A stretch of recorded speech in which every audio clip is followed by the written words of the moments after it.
ఆనాడు శ్రీమహల్లో డాక్టర్ శ్రీకాంత్ ఆదేశానుసారం స్నేహితులంతా సమావేశమయ్యారు. కొత్త స్నేహితుడు రాజేంద్రని పరిచయం చేయడమే ఆ సమావేశం ఉద్దేశం. రావలసిన వారంతా వచ్చేసినట్టే. ముఖ్యమైన వారు డాక్టర్ శ్రీకాంత్, రాజేంద్ర రావాల్సింది. ఇద్దరి ఆగమనానికై ఆత్రంగా నిరీక్షిస్తున్నారంతా. ముఖ్యంగా కొత్త మిత్రుడు రాజేంద్రని చూడాలని అందరి ఉత్కంఠ. ప్రభాత్ ద్వారా రాజేంద్ర జీవిత విశేషాలు వినడమే వారి కుతూహల కారణం. లాయర్ భాస్వతి చిరునవ్వుతో అంది, ఆ వచ్చేవాడు సామాన్యుడు కాదు, జేబుల వేటగాడు. అంతా జేబులు భద్రంగా చూసుకోమని హెచ్చరిక. అంతా ఒక్కసారిగా నవ్వేశారు. పోర్టుకోలో కారాగిన చప్పుడు కాగానే అందరూ గుమ్మం వంక చూశారు. దానిమ్మ పువ్వు ఒంటి రంగుతో పాలు కారుతున్నట్టున్న ఓ బక్కపలచని యువకుణ్ణి వెంట తీసుకుని టీవీగా నడిచొస్తున్నాడు డాక్టర్ శ్రీకాంత్. రావాల్సిన వ్యక్తి రాలేదన్నట్టుగా అంతా నిరుత్సాహపడిపోయారు. పసి అమాయకత చిందుతున్నట్టున్న ఆ యువకుణ్ణి ఓసారి తేరిపారా చూసి, రాజేంద్ర రాలేదా అని అడిగాడు డాక్టర్ జగదీష్ చంద్ర శ్రీకాంత్నుద్దేశించి. మీ అందరి ఎదుట ప్రత్యక్షంగా ఉన్నవాడే రాజేంద్ర, సగర్వంగా చెప్పాడు శ్రీకాంత్. గది మధ్యగా తన కోసం వేయబడిన బల్ల మీద గెంతి కూర్చుని. నమ్మలేం అన్నట్టు చలించాయి చాలామంది కళ్ళు. ఏం, కండలు తిరిగిన అవయవాలతో, డేగ కళ్లతో, బుర్ర మీసాలతో ఒక రాక్షసుడిని తలపించడం లేదనా మీ సందేహం? నవ్వుతూ అన్నాడు శ్రీకాంత్. తర్వాత ఒక్కొక్కరిని పరిచయం గావించాడు రాజేంద్రకు శ్రీకాంత్. ఈమె lawyer miss Bhaswati, doctor Prabhat sister. చనువుగా ఆదరంగా చేయి చాచింది భాస్వతి. రాజేంద్ర ముగ్ధుడై కరచాలనం గావించాడు. వీరు మిసెస్ జలజ రాఘవ, ఎస్ఈఓ. మర్యాదగా పాలబాగాన అంజలి ఘటించింది జలజ. ప్రతి నమస్కారం గావించాడు రాజేంద్ర. ఇతను రాంబాబు, మెకానిక్. రేడియో నాటకాల్లో పాల్గొనడమేగాక రంగస్థలం మీద వేషం కూడా కడతాడు. డాక్టర్ జగదీష్ చంద్ర బ్రదరితను. రాంబాబు గాఢంగా కౌగిలించాడు రాజేంద్రను. ఇతను లాయర్ భాస్కర్రావు. అలా వరుసగా పరిచయం చేస్తూ పోయాడు శ్రీకాంత్ రాజేంద్రకు. ఇంచుమించు 50 మంది దాకా ఉన్నారక్కడ. అంతా రాజేంద్రని హర్షపూర్వకంగా సంభావించారు. 3 వంతులు స్వతంత్ర జీవనులు, 1 వంతు మాత్రమే ప్రభుత్వోద్యోగులు. అల్పాహార విందొకటి అరగంటలో ముగిసింది. అయితే కాంత్, రాజేంద్రను అదే మార్గంలో ఉండమనేనా సెలవు అంటూ గదిలో ఉన్న అందరి వంక నెమ్మదిగా చూసింది భాస్వతి. మీరంతా అదే అభిప్రాయంతో ఉన్నారా? ప్రభాత్ ఉత్సాహంగా జవాబిచ్చాడు. మా అందరి మాట ఒక్కటే. స్వార్థపరులైన ధన మదాంధులకు తగిన బుద్ధి చెప్పగల చతురుడు మనకి ఈనాటికి లభ్యమయ్యాడు, అదృష్టం కొద్దీ. కాంత్, నీ సలహా కూడా అదేనా? అదే. కానీ నీతిబాహ్యమైన ఈ పనిని నేను సమర్థించలేను. మనం ప్రజా సేవకులంగాని ధనిక ద్రోహులం కాదు. ధనికులపై పగ, పేదవారి పట్ల ఆపేక్ష, పక్షపాతం మన ఆదర్శాన్ని మలినపరుస్తుంది. సమాజంలో కూలిపోయే నైతిక విలువల్ని పునరుద్ధరించడానికి బదులు ధర్మదేవత వెన్నులో పోటు పొడుస్తున్నాం. ఓ వంక ఒకడు చేసిన గాయానికి చికిత్స చేస్తూ మరోవైపు మనమే గాయం చేస్తూ పోవడమా? ఏమిటి వెర్రియావేశం? సీరియస్గా అంది భాస్వతి. మరి ఆ ధనిక ప్రభువులు లేనివాడికి పెట్టరుగా? అలా అయితే లేనివాడి ఆకలి తీరేదెలాగా? ఉన్నది కాస్త వాడు మూటగట్టుకుని సుఖభోగాలతో కులుకుతుంటే లేనివాడు ఎండి చావలసిందేనా? మనం ప్రజాసేవకులం, సంఘ సంస్కర్తలం అనుకుంటూ చూస్తూ చేతులు ముడుచుకుని కూర్చోవలసిందేనా? జగదీష్ చంద్ర కొంచెం ఆవేశంగా మాట్లాడాడు. ఉన్నవాడి దగ్గర నుండి లేనివాడి దగ్గరికి తరలించడం చౌర్యము, బలాత్కారము పద్ధతి కాదు. ఒకడి దగ్గర కొన్ని కేక్స్ ఉన్నాయనుకోండి, మరొకడి దగ్గర ఒక కేక్ కూడా లేదు. ఆ ఉన్నవాడికేసి ఆ లేనివాడు దైన్యంగా చూడడం తప్పించి ఒకటిమ్మని అడగడానికి గాని, ఏదో విధంగా ఆకలి చల్లార్చుకోవడానికి గాని ఆసక్తుడు. ఈ ఇద్దరి మధ్య ఒకడున్నాడు. పేదవాడి ఆకలి తీర్చాలని వాడి ఆరాటం. వాడు ఆవేశపడి ఉన్నవాడి దగ్గరుంచి కొన్ని కేక్స్ లాగి వాడికిస్తాడు, లేదా ఏదో విధంగా కన్నుగప్పి తస్కరించి వీడి ఆకలి తీరుస్తాడు. కాని ఆ పోగొట్టుకున్నవాడు గోలపెట్టి తాగాదాకి దిగితే ఈ మధ్యవర్తి మనుగడకే ముప్పొచ్చే ప్రమాదం ఉంది. అందుకు అది అనుసరణీయమైన పద్ధతి కాదు. ఉన్నవన్నీ తన కోసమే అట్టే పెట్టుకోవాలనే ఆ ఉన్నవాడి స్వార్థాన్ని రూపుమాపి వాడిలో మానవత్వానికి జీవం పొయ్యాలి. వారు నిష్కల్మషంగా, మనస్ఫూర్తిగా లేనివాడికి త్యాగం చేయగలవాణ్ణిగా మరామత్తు చెయ్యాలి. లేదా లేనివాణ్ణి సంపాదించుకోగల శక్తివంతుడిగా తయారు చేసి వాడికి తగిన ఉపాధి కల్పించాలి. ఇది కొంత కష్టతరమూ నిదానమూ అయినప్పటికీ సంఘంలో శాంతి సౌభాగ్యాలు నెలకొని భూలోక స్వర్గ నిర్మాణం జరుగుతుంది. లాయర్ భాస్కర్ అడ్డు తగిలాడు. వాడిలో మార్పొచ్చి వీడికిచ్చేసరికి వీడు కాస్త చచ్చుంటాడు. అందుకని వాణ్ణుంచి బలాత్కారంగా గుంజి వీడికివ్వడమే వాడి స్వార్థానికి తగిన బుద్ధి చెప్పడమవుతుంది. ధనిక వర్గంపై మీ పగ ఆవేశం ఎలా ఉన్నదంటే ఉదయం ప్రభాత్ ఆవేశంలా ఉంది. ఉదయం లేచి మామూలుగా తోటలో తిరుగుతున్నాను. నా వెంట ప్రభాతు ఉన్నాడు. అది బహుశా లేపుడు పడ్డ అనుకుంటాను. అప్పుడే గూట్లోంచొచ్చిన ఊరపిచ్చుక. దానికింకా బాగా ఎగరడం రాలేదు. దురదృష్టవశాత్తు అది కాకి కంట పడ్డము, కాకి నోట కరుచుకుని చెట్టు మీదకి ఎగిరిపోవడము క్షణంలో జరిగిపోయింది. అది చూసిన నా హృదయం కొట్టుకుంది. కీచ్ కీచ్మని అది అరుస్తుంటే దాన్ని ఎలాగైనా రక్షించాలని నా మనసు ఆవేశపడుతోంది. బెదిరిస్తే వదిలేస్తుందేమోనన్న ఆశతో ఉష్ ఉష్ అంటూ చేతులు చరిచాను. కాకి వదలకుండా మరో చెట్టు మీద వాలింది. ఇక ఆ పిచ్చుకని రక్షించడం బ్రహ్మతరం కాదని అనిపించగానే నా హృదయం బాధతో జాలితో ఊగిపోయింది. ప్రభాత్ మాత్రం ఆవేశంగా, భాస్వతి, ఇది ఇలా వదలను, గంతెస్తానుండు అంటూ ఇంట్లోకి పరిగెత్తి మరుక్షణంలో గంతో ప్రవేశించాడు. ఒక్క క్షణం నేను మౌనం వహించుంటే ప్రభాత్ చేతిలో గురిపెట్టబడిన తుపాకీ గుండికి బలే కింద పడేది కాకి. ప్రభాత్ని వారించాను. ఈ జగత్తులో మనకు అర్థమవని అంతు దొరకని విశ్వప్రభువుని చిలిపి క్రీడల్లో చౌపుట్టుకులొకటి. ఆయన క్రీడలో మనం జోక్యం వద్దు. చూస్తూ ఊరకుండవలసిన నిమిత్తమాత్రులం. ఒక దానిమీద జాలితో రెండవ దానిపై కర్కసత్వం పూనకు. ఒక దాని ప్రాణరక్షణార్థం మరొక దాని ప్రాణం పుచ్చుకోకు అని. ఆ అసక్త స్థితిలో ఆ భావమే మనసుకు కొంత శాంతినిస్తుంది. అతి ప్రయత్నంతో ప్రభాత్ని ఆ ఆవేశం నుంచి తప్పించగలిగాను. భాస్వతి చెప్పిన విషయం అందరిలో ఒకే ఆలోచన కలిగించింది. ఈ విశాల విశ్వంలో ఒకడికి సుఖం, ఒకడికి కష్టం, ఒకడికి కలిమి, ఒకడికి లేమి. అది భగవద్దేచ్ఛ కర్మానుసారమునా? ఈ తారతమ్యాన్ని సరిదిద్దడానికి ఎవరికీ అధికారము అర్హత లేదా? కర్మ సిద్ధాంతాన్ని విశ్వసించి ఎవరి కర్మకి వాడిని వదిలి ఎవడి సుఖం వాడు చూసుకోవలసిందేనా? అయితే కారుణ్యానికి మానవత్వానికి అర్థమేమిటి? కొందరు మహాపురుషులు తమ జీవిత సౌఖ్యాలన్నీ వదులుకుని పీడిత ప్రజారక్షణకే నిలబడ్డంలో అర్థము, పరమార్థము, ప్రయోజనము ఏమిటి? మూఢనమ్మకాలకి మానవత్వానికి మధ్య సంఘర్షణ. పరిష్కార సాధ్యం కాని అనేక ధర్మ సందేహాల్లో ఇదొకటి. శ్రీకాంత్ ముఖం గంభీరంగా ఉంది. విధి విలాసమని నిర్లిప్తంగా ఊరుకోవడం బలహీనత. న్యాయమైన మార్గం ఆలోచించి బలహీనులకు సాయపడాలిగాని ఉపేక్ష, వేదాంతి మాటలు తగవు. అలా కాకపోతే మన ఆదర్శానికే అర్థం లేదేమో. ఎవరి కర్మకు వారిని వదిలేమని కాదు నేను చెప్పేది. నేనలా ఎన్నటికీ చెప్పను. పరిస్థితుల్ని, ధర్మాన్ని దృష్టిలో ఉంచుకుని ఎవరికీ అన్యాయం జరగని విధంగా పరిష్కారం కుదరచండి అని లేచింది భాస్వతి. ఒక్కొక్కరు వెళ్ళిపోసాగారు. రాజేంద్రతో, జగదీష్ చంద్రతో కలిసి బయటకొస్తున్నాడు శ్రీకాంత్. వరండాలో ఎదురుపడ్డాడు ఓ 50 ఏళ్ల వ్యక్తి. శ్రీకాంత్ కేసి, జగదీష్ కేసి కోపంగా చూసి విశ్వసా లోపలికి వెళ్ళిపెడతను. శ్రీకాంత్ విచారంతో రాజేంద్రతో చెప్పాడిలా. ఇప్పుడు ఇంట్లోకి వెళ్ళినతను జగదీష్ మేనమామ. ఇప్పుడు జగదీష్ ఆస్తంతా మేనమామ పేరు మీదే ఉంది. అలా జరగడానికి కారణం నేను. జగత్ తండ్రికి జగత్ మీద నమ్మకం లేదు. ఏమిటా నమ్మకమంటే తను ఇచ్చిపోయే ఆస్తి నిలుపుకుంటాడో లేదోనని. అంతా పనిచేసి తన కొడుకులు బికారులవుతారేమోనన్న భయం. బావమరిది పేరు మీద రాసి వీరి యోగక్షేమాలు విచారిస్తుండమని కోరి కన్నుమూశాడు.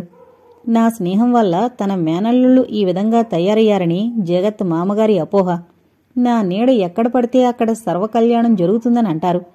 నా ఉపదేశాల వల్లనే వీళ్లు పెళ్లి పేరంటం అనుకోకుండా అర్థంలేని జీవితం గడుపుతున్నారట. ఒకరు చెబితే జీవిత సౌఖ్యాలను వదులుకుంటారా రాజు అంటూ నిట్టూర్చాడు. చేసేది ఒకడైతే నిందమోపేది మరొకడు. లోకపు తీరిది. జగదీష్ వ్యధగా అన్నాడు. కారాగిన చప్పుడు వినిపించిన 5 నిమిషాల్లో ఒక యువతి ఇంట్లోకొచ్చింది. రాధికకి ఆప్షనల్స్ మ్యాథ్స్ చెబుతోంది హేమమాలిని. వచ్చిన యువతి ఎవరో తెలియకపోయినా పలకరించకుండా నిలబెట్టడం సభ్యత కాదని మర్యాదగా రండి కూర్చోండి అంది మాలిని సోఫా చూపుతూ. నేను శ్రీకాంతుడి వదిన్ని, సతీదేవి నా పేరు. మొన్నెప్పుడో మీ గురించి చెప్పాడు కాంతుడు. మిమ్మల్ని చూడాలనిపించింది. శ్రావణ వరలక్ష్మి వ్రతం నోచుకున్నాను నిన్న. ఈరోజు పేరంటం కదూ, అలాగే రాధికని పిలుచుకుపోదామని కూడా వచ్చాను కూర్చుని చెప్పింది సతీదేవి స్మిత వదనంతో. సతీదేవి నిండు అందాన్ని కళ్ళప్పగించి చూసింది మాలిని. 36, 37 కంటే ఎక్కువ ఉండదు సతీ వయసు. బక్కపలచగా నాజుగ్గా ఉంది. పట్టుచీర ధరించింది. ఒంటిమీద ఎక్కువ నగల్లేవు.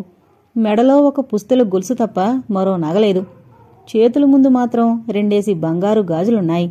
కాని ఆ ముఖంలో ప్రస్ఫుటమవుతున్న వర్చస్సు, దర్పం గొప్పింటి పడుచుగా చెప్పక చెబుతోంది. రాధే, ఈ వాళ్ళకి తీసిపెట్టు, రేపు ఉదయం చెబుతాను. వారు పిలవడానికి వచ్చారట. జుట్టు దూకుని దుస్తులు మార్చుకో. అలాగే అక్కయ్య. పుస్తకాలని చంకన పెట్టుకుని ఉత్సాహంగా లేచింది రాధిక.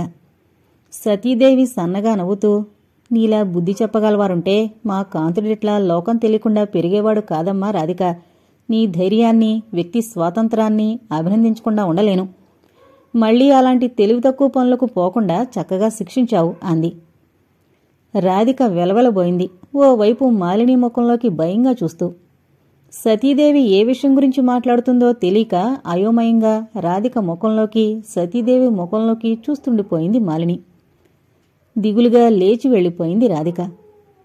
కూర్చోండి, ఇప్పుడే వస్తాను. మాలిని కూడా లోపలికెళ్ళింది. రాధే, ఏమిటావిడంది? వెక్కి వెక్కి ఏడుస్తూ డాక్టర్ని తాను కొట్టిన సంగతి వివరించింది రాధిక.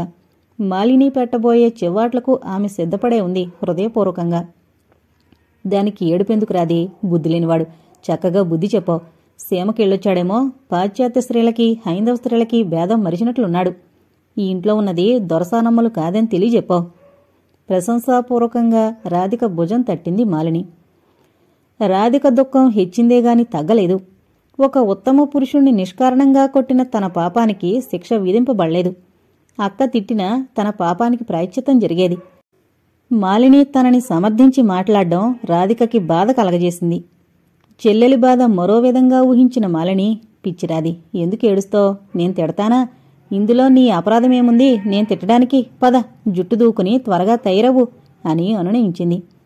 రాధిక అప్పుడు ధరించడానికి బీరువాలోంచి అరచెయ్యి వెడల్పున్న జరియంచు నీలం రంగు సిల్కు చీర, దానికి సూటయ్యే జాకెట్టు తీసిపెట్టి యువతలకొచ్చింది. 10 నిమిషాల తర్వాత నాజూకో అలంకరణతో ఇనుమడించిన సౌందర్యంతో వచ్చింది రాధిక. తన దిష్టి ఎక్కడ తగులుతుందో అన్నట్టు బలవంతాన రాధిక ముఖం మీద నుంచి చూపులు మరల్చుకుని లేస్తూ, మీరు రారా అంది సతీదేవి. నేనెందుకులండి, రాధికొస్తుందిగా. మీరు రావాలి ఓ మాటు మా ఇంటికి. నవ్వి ఊరుకుంది మాలిని. మాలినికేదో గుర్తొచ్చినట్లు, రాధీ ఇలారా అని వెళ్లిపోతున్న రాధికని వెనక్కి పిలిచి గదిలోకి తీసుకెళ్ళింది. ఈ నెక్లెస్ పెట్టుకు వెళ్ళు. నగల పెట్టి తీసి అందులోంచి ఓ ముత్యాల నెక్లెస్ రాధికకిచ్చింది. రాధిక మెడలో నెక్లెస్ అలంకరించింది. లోటులేని రాధిక సౌందర్యం చూస్తూ తృప్తిగా నిట్టూర్చింది మాలిని.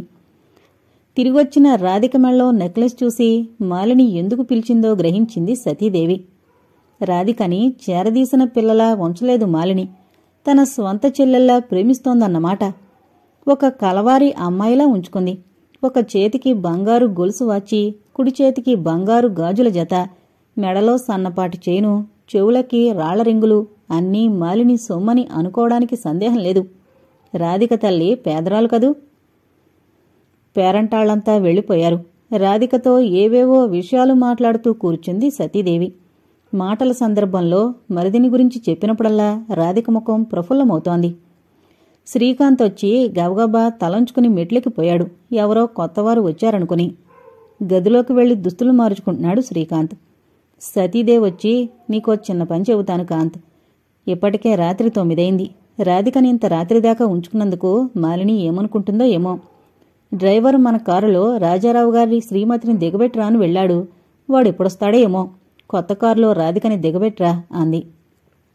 ఆ ఉన్నది రాధికేనా అని మాత్రం అన్నాడు శ్రీకాంత్. మరొక్క మాట కూడా మాట్లాడకుండా పేపరు తిరగేస్తూ కూర్చున్నాడు. ఏం మాట్లాడావు? ఆ అమ్మాయిని దిగబెట్రావా? ఇంతసేపు ఉంచుకున్నారు, ఇంకొంచెం సేపు ఉంచుకోండి. రాజారావు గారి శ్రీమతిని దిగబెట్టి డ్రైవర్ వస్తాడు, పంపించేయచ్చు. నిర్లిప్తంగా ఉందతని ధోరణి. డ్రైవర్ వచ్చాక పంపించే సంగతి నువ్వేమీ చెప్పనక్కర్లేదు, కోపంగా అంది సతీదేవి. ఇప్పటికే రాత్రైంది, దిగబెట్టి వస్తావా లేదా? చలించలేదు శ్రీకాంత్. మౌనంగా పేపరు చూస్తూ కూర్చున్నాడు. ఆ మౌనంలోనే ఉంది సమాధానం. నువ్వే వాళ్ళింటికి వెళ్ళొద్దంది. ఏమిటా మౌనానికి అర్థం? వదినా, ఇప్పుడు నేను డిస్పెన్సరీ నుండి వస్తున్నాను. పైగా ఈరోజు తలనొప్పిగా ఉంది. కాళ్ళు కడుక్కొస్తాను, అన్నం వడ్డించండి. తిని పడుకోవాలి తాపీగా అన్నాడు పేపరు బల్లమీద వేస్తూ. ఏమిటా తిరస్కారం? చరుణ్ లేచింది సతీదేవి. తిరస్కారమా? విస్తుపోయాడు శ్రీకాంత్. కాకపోతే పెంకితనం. నువ్వు ఈ వేళ ఇప్పుడు ఎక్కడ్నుంచొచ్చేది? ఈరోజు కొత్తగా గుర్తు చేయాలా నాకు? కాంత్, నిన్ను అడగడం లేదు, ఆజ్ఞాపిస్తున్నాను. నువ్వు రాధికని ఇంటికి పంపించి రావాలి. ఈసారి తప్పించుకో ప్రయత్నించలేదు శ్రీకాంత్. అడిగాడు నెమ్మదిగా. అవసరాన్ని బట్టి అభిప్రాయాలు మారుతుంటాయా? సూటిగానే తగిలింది. అనవసరంగా ఆడపిల్లలున్న ఇంటికి వెళ్లడం మంచిది కాదన్నాను. పూర్తిగా వెళ్లొద్దాం లేదే. ఇప్పుడు మాత్రం అంత అవసరమేముంది? డ్రైవర్ వస్తాడు, పంపించండి. పెంకితనం కట్టిపెట్టి కిందకు పద. మర్యాదగా తీసుకొచ్చాం, మర్యాదగా పంపించాలి. ఈడేరిన పిల్ల. ఆ డ్రైవరు 25 ఏళ్ల పొడుచువాడు. వాడితో కారులో పంపిస్తే మాలిని ఏమనుకుంటుంది? మరోసారి మనింటికి పిల్లని పంపిస్తుందా? సతీ కంఠంలో తీవ్రత తగ్గి ప్రాధేయత తొణుకుతోంది. మరి నేను కానా పొడుచువాణ్ణి? చిలిపిగా నవ్వాడు.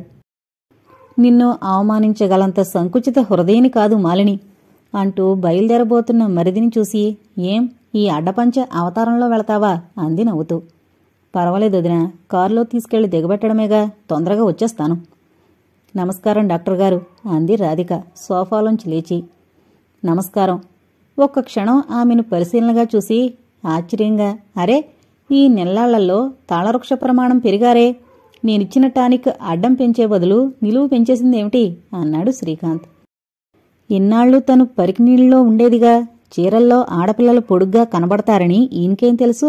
నవ్వుకుంది రాధిక. ముగ్గురు వరండాలోకొచ్చారు.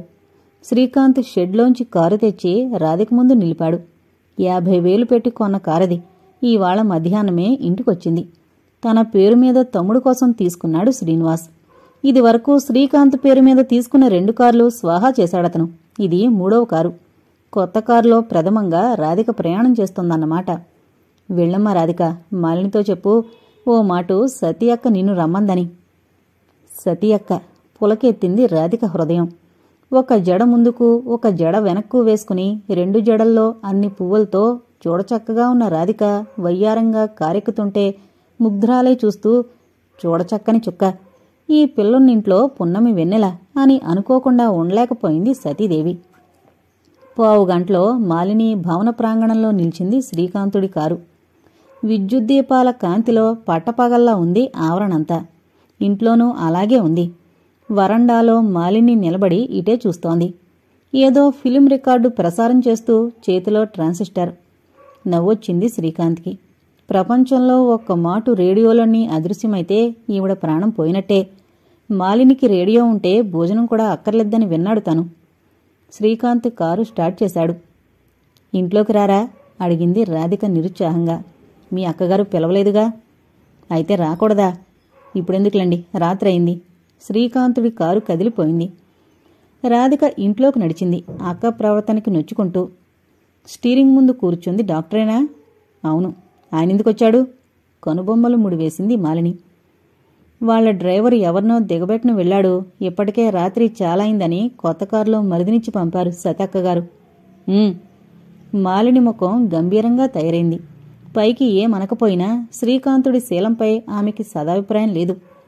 రాధిక సురక్షితంగా ఇంట చేరినందుకు ఏదో ప్రమాదం తప్పిపోయినట్టు తృప్తి పడింది. అక్కయ్య, నిన్ను ఓ మాట తప్పకుండా రమ్మని సతీ అక్కగారు చెప్పారు. రాధిక మాటకు ఏ జవాబు రాలేదు మాలిని నుండి. ఆమె తీవ్రమైన ఆలోచనల్లో మునిగుంది. రాధిక ఉత్సాహంగా చెప్పసాగింది. అబ్బా, ఎంత పెద్దిల్లక్కయ్య వాళ్ళది. మనింటికి 2 ఇంతలుంటుంది. తోటైతే మనదో లెక్క కాదు. ఎంత అందంగా పెంచాడో డాక్టరు. ఫౌంటైన్లు కూడా ఉన్నాయి. ఒక్కసారి తోటలోకి వెళ్లామంటే తిరిగి రాబుద్ది వేయదు. డాక్టరు విదేశాలకి వెళ్లకముందు ఆ తోటని ప్రాణంలో చూసుకునేవాడట. ఇప్పుడైతే రోగులు, పేదలు అతని తోటలైపోయారట. సతీ అక్క ఎంత మంచిదనుకున్నావు? తనతో తిప్పి తోటని, ఇంటిని అంతా చూపించింది. నాతో చక్కగా మాట్లాడుతుంది. ఆవిడ బెంగంతా డాక్టర్ గురించేనట. తమకి పిల్లలు లేనందున డాక్టర్నే తమ కొడుగ్గా భావించుకుంటే ఆయనేమో వీళ్ల మాట కేర్ చేయడట. పెంకివాడమ్మా, ఎలా పట్టి ముక్కుకి తాడు వేయాలో తోచడం లేదు అంటుందామె. విసుగ్గా లేచింది మాలిని. కబుర్లు చాలించి పద భోజనానికి. చిన్నబోయింది రాధిక మోము. చిరంజీవి మాలినికి మీ నాన్న ఆశీర్వదిస్తూ రాయినది. మొన్న నేను అక్కడికొచ్చినప్పుడు డాక్టర్ గారు రాసిచ్చిన మాత్రలు, టానికులు పనిచేశాయి. నొప్పి ప్రారంభం కాగానే ఆ మాత్రలు వేసుకుంటున్నాను. 5 నిమిషాల్లో తగ్గిపోతుంది. నేను అక్కడి నుంచి వెంట తెచ్చుకున్న మాత్రలు అయిపోయాయి. డాక్టర్ గారు రాసిచ్చిన చీటీ పోగొట్టుకున్నాను. జేబులో పెట్టుకుంటే పెద్దమ్మాయి కొడుకు మధు ఎక్కడ పడేశాడో తెలీదు. ఈ 2-3 రోజుల్లో మన గుమస్తా కృష్ణస్వామి అక్కడికొస్తున్నాడు. డాక్టర్ గారితో ఈ విషయాన్ని చెప్పి తిరిగి చీటీ రాయించుకుని మాత్రలు కొని కృష్ణస్వామి వెంట పంపగలవు. నిన్న ఉదయం సుధామాధురికి సుఖప్రసవం జరిగి ఆడపిల్లను కంది. బారసాలకు రాగలవు. నీ క్షేమ సమాచారాలు వెంట వెంట తెలుపుతూ ఉండగలవు. మీ నాన్న రంగారావు. ఆ రోజు పోస్టులో తండ్రి దగ్గర నుంచి వచ్చిన ఉత్తరం చదువుకుంది మాలిని. డాక్టర్ శ్రీకాంత్ డిస్పెన్సరీ ఎక్కడుండేది తనకి తెలీదు. అతన్నే ఇంటికి రమ్మని కబురు చెయ్యాలి. మాలిని మనస్సు సంకోచించింది. నిన్నతను ఇంటికొచ్చినా ఇంట్లోకి పిలవలేదు తాను. తనకి అతనితో అవసరం పడే సందర్భం వస్తుందని ఊహించలేదు. ఈరోజు తానే తానుగా పిలిస్తే ఏమనుకుంటాడో. మాలిని తటపటాయిస్తూనే రాముని పంపించింది శ్రీకాంత్ ఇంటికి. వాడు తిరిగొచ్చి చెప్పాడు, నేను వెళ్ళినప్పుడు డాక్టర్ గారు ఇంట్లోనే ఉన్నారమ్మా. అప్పుడే ఎవరికో బాగాలేదంటూ ఎవరో వచ్చారు ఆయన్ని తీసుకెళ్ళడానికి. రాత్రి 8 వస్తానని చెప్పు మీ అమ్మగారితో అని చెప్పారు డాక్టర్ గారు. రాత్రి 9 గంటల వరకు ఎదురుచూస్తూ కూర్చుంది మాలిని. రాలేదు డాక్టర్. ఇక రాడని నిశ్చయించుకుని రాధికతో కలిసి భోజనానికి లేచింది మాలిని. కారు చప్పుడు చెవిన పడేసరికి రాధిక ఒళ్ళు జల్లరించింది. డాక్టర్ వచ్చారక్కయ్యా. 3 నిమిషాల్లో శ్రీకాంత్ సరాసరి డైనింగ్ హాల్లోకొచ్చాడు. మీరు భోజనం చేస్తున్నారా? ఎంతసేపు మీకోసం వెయిట్ చేశాను. ఇక రారనుకుని హాల్లో కూర్చోండి. 5 నిమిషాల్లో వస్తాను. వస్తానని చెప్పాక తప్పక వచ్చి తీరతాను. టైం అటు ఇటు అవుతుందంతే. పర్వాలేదు, నిదానంగా కానియండి. మాలిని పక్క వాగుతోన్న ట్రాన్సిస్టర్ కేసి ఒక్కసారి చూసి చిన్నగా నవ్వుకుంటూ కదిలాడు శ్రీకాంత్. మాలిని త్వరగా భోజనం కానించి హాల్లోకొచ్చింది. పట్టుకొచ్చిన ట్రాన్సిస్టర్ స్టూల్ మీదుంచి సౌండ్ తగ్గించొచ్చి కూర్చుంది సోఫాలో. డిస్పెన్సరీ నుంచి 8 బయలుదేరాని ఇక్కడికి రావాలని మధ్యలో ప్రొఫెసర్ బాలేందు శేఖరం గారు ఎదురుపడి తీసుకువెళ్లారు. పాపం ఆయన భార్యకు చాలా సీరియస్గా ఉంది. ఆమెని చూసి వస్తున్నానిక్కడికి. తన ఆలస్యానికి కారణం తెలిపాడు శ్రీకాంత్. ఈవాళ మా నాన్నగారు ఉత్తరం రాశారు. మీరు రాసిచ్చిన టాబ్లెట్లు టానిక్కు గుణమిచ్చాయట. అవి మళ్లీ తెప్పించుకోవాలంటే ప్రిస్క్రిప్షన్ చీటీ పోగొట్టుకున్నారట. మళ్లీ మీతో రాయించుకుని కొని పంపించమన్నారు. అలాగా? ఏం రాసిచ్చానో నాకు జ్ఞాపకం లేదు. వారికి కడుపు నొప్పి కదూ? అవును. శ్రీకాంత్ ప్రిస్క్రిప్షన్ రాసి మాలినికిస్తూ ఇవి తెప్పించుకుని వాడమనండి అని చెప్పి గుమ్మంలోకి చేతులు చెరుస్తూ కుమార్ కుమార్ అని పిలిచాడు. కారులో కూర్చునున్న కుమార్ పరిగెత్తుకొచ్చాడు. ఏంటి సార్ అంటూ. నా బ్యాగు పట్రా. ఒక్క గంటలో వెళ్లి కారులో ఉన్న బ్యాగు తెచ్చి శ్రీకాంత్కిచ్చాడు కుమార్.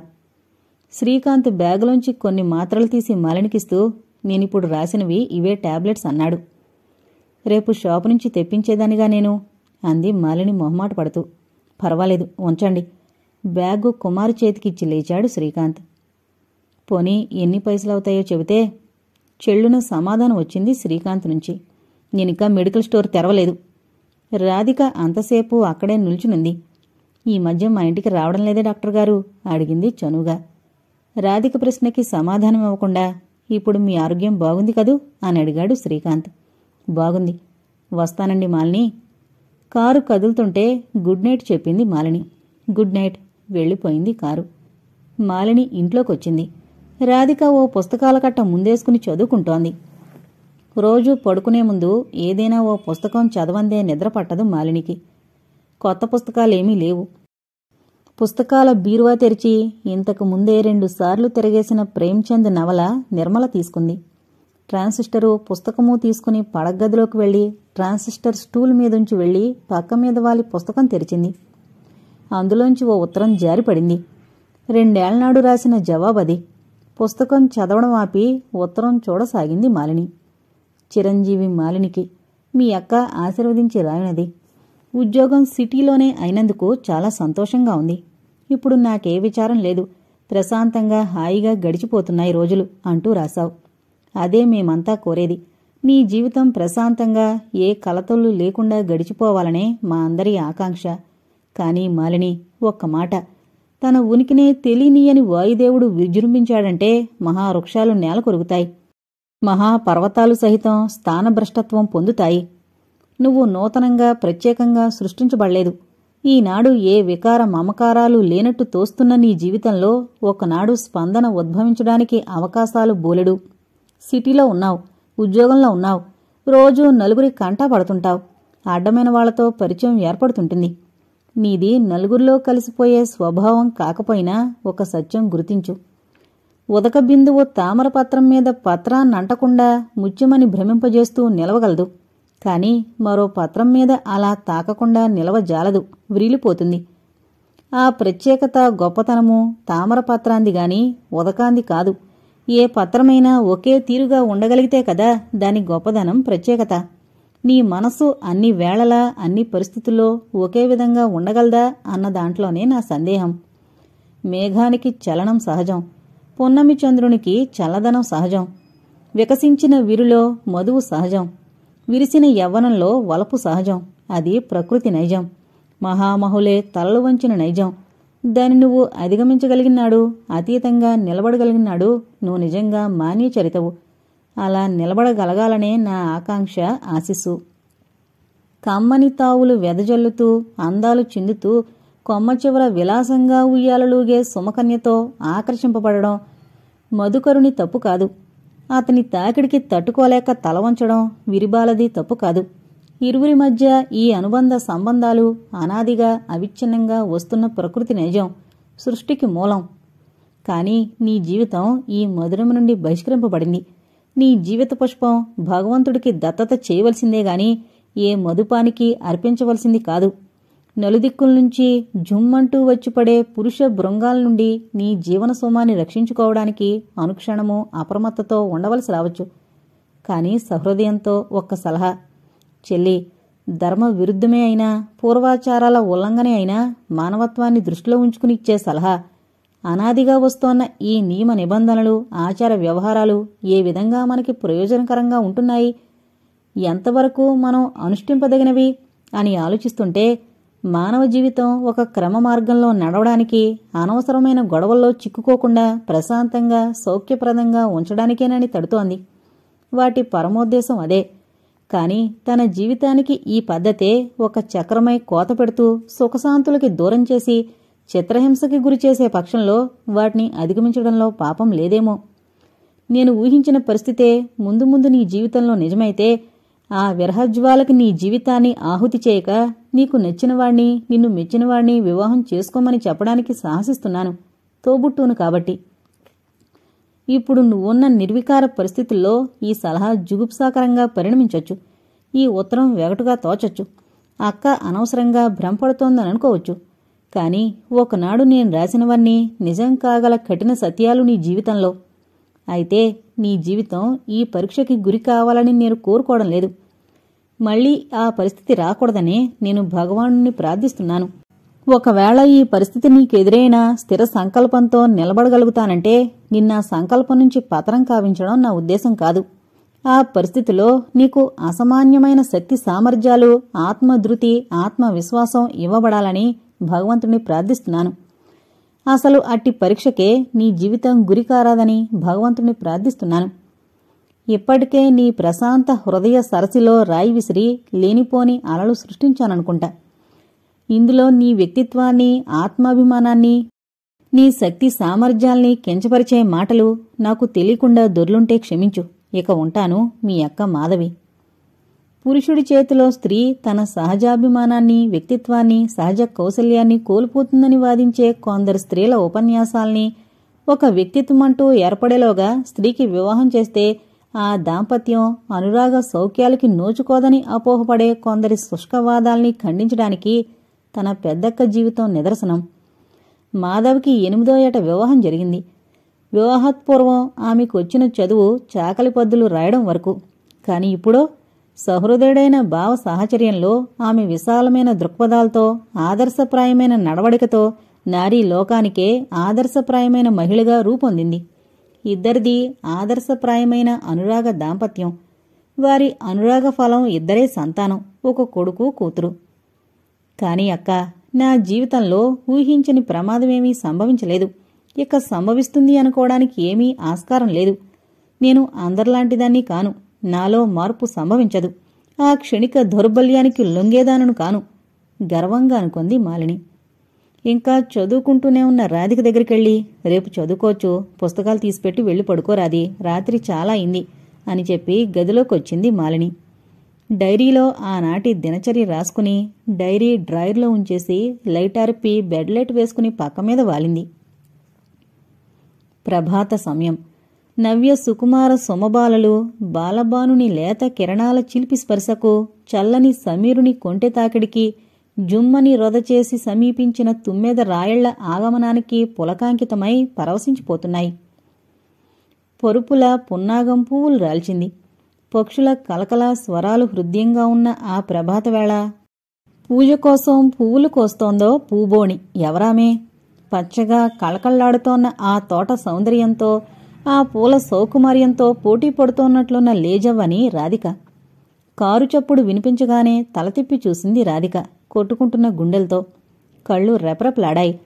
కారులోంచి దిగిన ఓ యువకుడు తనకేసే వస్తున్నాడు. హ్యాటు, బూటు, కోటు, మెడలో టై, కళ్ళకి గాగుల్స్, 2 వేళ్ల మధ్య కాలుతోన్న సిగరెట్టు. టీవీగా వస్తోన్న అతని నడకలో రాజసం తొణుకుతోంది. పచ్చని ఆ ముఖంలో ప్రస్ఫుటమవుతోన్న దర్పం నాకన్నా అధికుడెవ్వడు అని సవాల్ చేస్తున్నట్టుంది. తనని సమీపించి 2 అడుగుల దూరంలో ఆగిపోయిన ఆ వ్యక్తికేసి ఆశ్చర్యంగా విపారిన నేత్రాలతో చూడసాగింది రాధిక. ఏం గుర్తించలేకపోయారా రాధికాదేవి గారు? నవ్వుతూ విలాసంగా సిగరెట్టు పెదవుల మధ్య ఇరికించుకుని ఎడమచేత హ్యాటు, కుడిచేత కళ్ళజోడు తీశాడు.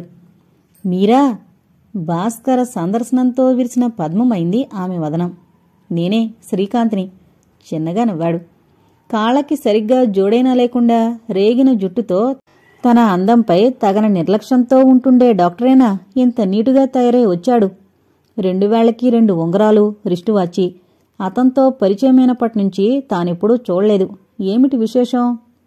గాలితెరలు దుందుడుకుగా వచ్చి చెదరగొట్టిన నెగనెగలాడే నల్లని ఉంగరాల జుట్టు పైకి తోసుకుంటున్న శ్రీకాంత్ మనోజ్ఞమైన రూపం చూస్తోంది. పున్నమి చంద్రుడి ముందు వెలవెలబోయే తారకలా అనిపించింది తన రూపం.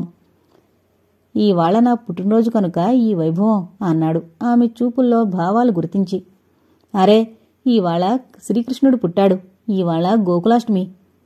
ఈవాళ శ్రీకృష్ణుడు పుట్టాడో లేదో కాని శ్రీకాంతుడు మాత్రం పుట్టాడు. సగర్వంగా అన్న శ్రీకాంత్ మాటలకు కిలకిలా నవ్వేసింది రాధిక. ఈరోజు మా అన్నయ్య వదినల ఆర్భాటం ఎలా ఉంటుందంటే ఓ చిన్న పెళ్లిలా ఉంది ఇంట్లో. పెళ్లి కూతురొకటే తక్కువ. రాధికని తప్పకుండా తీసుకురమ్మని మా వదినగారి ఆజ్ఞ నాకు. మీరు తప్పకుండా రావాలని మా అభ్యర్థన. రాకపోతే ఆవిడ నా మీద అలుగుతుంది. చిన్నగా నవ్వింది రాధిక. సతీదేవి తనంటే చూపుతున్న ఆదరాభిమానాలకి కొంత ఆశ్చర్యంగా ఉన్నా ఆనందంగా ఉంది. మీ అక్కగారున్నారా ఇంట్లో? ఈరోజు కృష్ణ జయంతి కదూ, పూజలో మునుగుంది. కాని మీరు నాకు బహువచన ప్రయోగం చేస్తున్నారెందుకు? నాకు చిన్నతనంగా ఉంటుంది. మీరు చాలా గొప్పవారు కనుక తమరు మామూలు ఆడపిల్లలను భావంతో ప్రవర్తించి చెంపదెబ్బలు తిన్నాను. అప్పట్నుంచి తమరు చాలా చాలా గొప్పవారని తెలుసుకున్నాను. ఎత్తిపొడుస్తున్నారో వెక్కిరిస్తున్నారో తెలియకుండా ఉంది అంది అభిమానంగా. కాదు, మీరు చాలా గొప్పవారు. అది సరే, మా పండగ బహుమానమేమిటి రాధికాదేవి? నవ్వుతూనే అడిగాడు. ఏదిస్తే బాగుంటుంది అని ఆలోచించిన రాధికకి ఏదీ తట్టలేదు. తట్టినా అది నచ్చలేదు. పోని తీరిగ్గా ఆలోచించి వెళ్లేటప్పుడు పట్టుకెళితే? అంతలోనే చటుక్కున ఏదో స్ఫురించింది. మెరుపుల మనస్సులో ఆ మధురమైన ఊహ తళుక్కుమనగానే రాధిక చెక్కిళ్లలో అరుణరేఖలు విచ్చుకున్నాయి. సజ్జలోంచి 2 గులాబీ పువ్వులు తీసి శ్రీకాంతుడి దోసిట్లో మెల్లగా ఉంచుతూ, నాది అందగింది ఇదే. మొక్కనాటి నీరు పోసి పెంచిన నా శ్రమ ఫలితంగా పుష్పించిన పూలు. మీ పుట్టినరోజు పండుగ సందర్భంలో హృదయపూర్వకంగా సమర్పించుకుంటున్న చాలా చిన్న కానుక అంది. నోట్నుంచైతే చాలా చిన్న కానుక అందేగాని మీ దోసిట్లో ఉంచింది పుష్పాలు కావు సుమా. నిండు ప్రేమ సుధలతో నింపిన నా హృదయ కుసుమం అన్న మధురాతి మధురమైన ఆనందానుభూతితో నిండిపోయింది ఆమె హృదయం. అనంతమైన సంతృప్తితో నిండి విస్ఫారితాలైనాయి ఆమె నేత్రాలు. అందుకే అన్నాను, మీరు చాలా గొప్పవారని.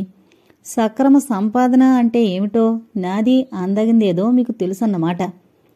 ఓ పువ్వుని ముక్కు దగ్గరించుకుని దాని సౌరభం ఘాటుగా ఆగ్రాణించి కదిలాడు శ్రీకాంత్ ఇంటికేసి. ఆశించిందేదో అలభ్యమైనట్టుగా రాధిక హృదయం అసంతృప్తికి లోనైంది. ఆ చిన్నారి ప్రేమ హృదయాన్ని గిలిగింతలు పెట్టే మధుర వాక్కులు కావవి.